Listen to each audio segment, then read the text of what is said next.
নমস্কার বন্ধুরা, আমার আরও একটা নতুন রেসিপিতে তোমাদের সবাইকে স্বাগত জানাই। আজকে আমি তোমাদের সাথে শেয়ার করব সুজি দিয়ে মাখা সন্দেশ।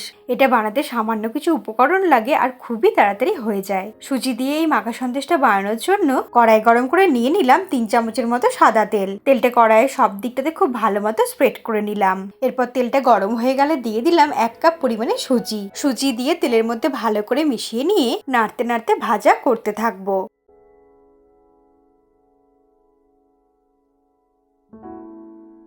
ফ্লেমটাকে মিডিয়ামে রেখে সুজিটাকে নাড়াচাড়া করে 1 থেকে 2 মিনিট একটু ভেজে নিচ্ছি। আর সুজি কিন্তু আমাদের নাড়তে নাড়তেই ভাজতে হবে, না হলে কিন্তু নিচটা লাল হয়ে যেতে পারে।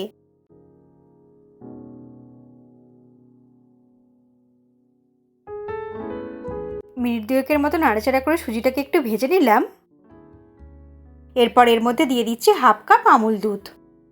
আমুল দুধটা দিয়ে ফ্লেমটাকে একদম লোতে করে দেব। এরপর সুজির সঙ্গে ভালো করে মিশিয়ে নিয়ে নাড়তে নাড়তে আরও কিছুক্ষণ ভাজা করতে হবে।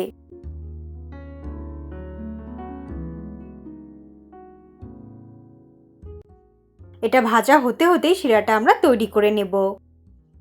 তার জন্য একটা প্যানের মধ্যে নিয়ে নেব 1/2 কাপ চিনি, তবে চিনিটা কিন্তু তোমাদের প্রয়োজন মতো নিতে হবে।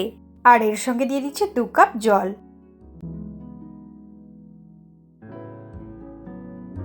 এরপর হাই ফ্লেমে জলটাকে ফোটাতে শুরু করব, যতক্ষণ না পর্যন্ত চিনিটা সম্পূর্ণ জলের মধ্যে গুলে যাচ্ছে। আমাদের কিন্তু কোনো রকম ঘন শিরার প্রয়োজন নেই, মোটামুটি 1 থেকে 2 মিনিট জলটাকে একটু ফুটিয়ে নিতে হবে। হাই ফ্লেমে মোটামুটি 2 মিনিটের মতো ফুটিয়ে নিতে শিরাটা কিন্তু তৈরি হয়ে গেছে। এইদিকে সুজি আর আমল দুধটাও খুব ভালো মতো ভাজা হয়ে গেছে।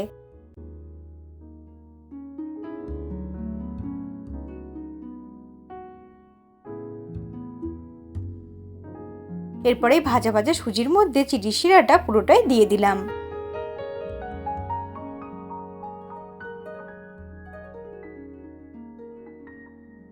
ফ্লেমটাকে একদম লোতে রেখে সবকিছুকে খুব ভালো করে মিশিয়ে নিতে হবে। এই সময় দিয়ে দেবো একটা এলাচের দানাগুলো, আর দিয়ে দিচ্ছি একদম অল্প পরিমাণে লবণ।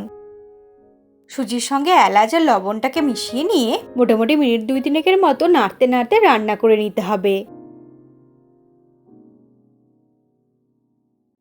এই সময় কিন্তু নাড়তে নাড়তে রান্নাটা করতে হবে, না হলে কিন্তু নিচে লেগে যেতে পারে। এই সন্দেশটা বানাতে কিন্তু খুব বেশি সময় লাগে না, মোটামুটি কিছুক্ষণের মধ্যেই তৈরি হয়ে যায়। কিছুক্ষণ নাড়াচাড়া করলেই ঠিক এইরকম শুকিয়ে আসবে। এখন সুজিটাও নরম হয়ে এসেছে আর এটা প্রায় হয়েই এসেছে। লো ফ্লেমে 3 মিনিটের মতো রান্না করে নিলাম। এটা একদমই শুকিয়ে এসেছে। এর থেকে আর বেশি শুকনো করব না, কারণ ঠান্ডা হলে এটা আরও অনেকটাই শুকিয়ে আসবে। এরপর ফ্লেমটাকে অফ করে দিয়ে এটা একটা প্লেটের মধ্যে নিয়ে নেব। প্লেটের মধ্যে অল্প একটু তেল লাগিয়ে নিয়ে সুজির এই মিশ্রণটা এর মধ্যে ঢেলে নিচ্ছি।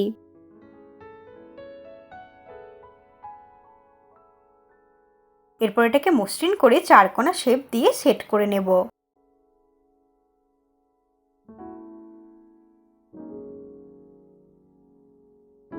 এইভাবে একটু করে নিয়ে 4 কোণা শেপ দিয়ে দিলাম।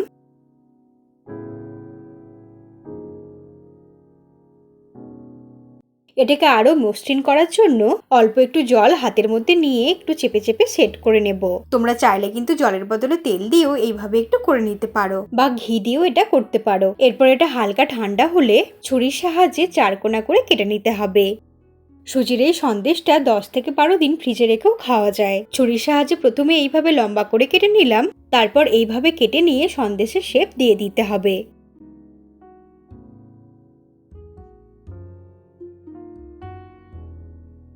সন্দেশগুলোকে এইভাবে টুকরো করে কেটে নিলাম।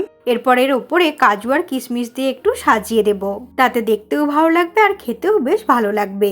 আমার মতো করে এইভাবে সন্দেশটা বাড়িতে একদিন বানিও, আর বাড়িতে বানালে অবশ্যই কমেন্ট করে জানিও তোমাদের খেয়ে কেমন লাগলো। এইভাবে খুব সহজেই তৈরি হয়ে গেল সুজি দিয়ে এই সন্দেশটা। এরপর এটাকে ফ্রিজে রেখে 1 ঘন্টা সেট করে নেব, তাতেই সন্দেশটা খুব সুন্দরভাবে সেট হয়ে যাবে।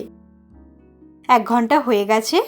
এরপর পরিবেশন করার জন্য একটা প্লেটের মধ্যে নিয়ে নিচ্ছি। আমি আমার চ্যানেলে এইরকম সহজ সহজ রেসিপি দিয়ে থাকি। রেসিপিটা ভালো লাগলে লাইক করে দিও আর চ্যানেলটাকে সাবস্ক্রাইব করে তোমরা আমার পাশেই থেকো। তোমরা ভালো থেকো আর সুস্থ থেকো। তোমাদের সঙ্গে আবার আমার দেখা হবে নতুন ধরনের কোনো রেসিপির সঙ্গে।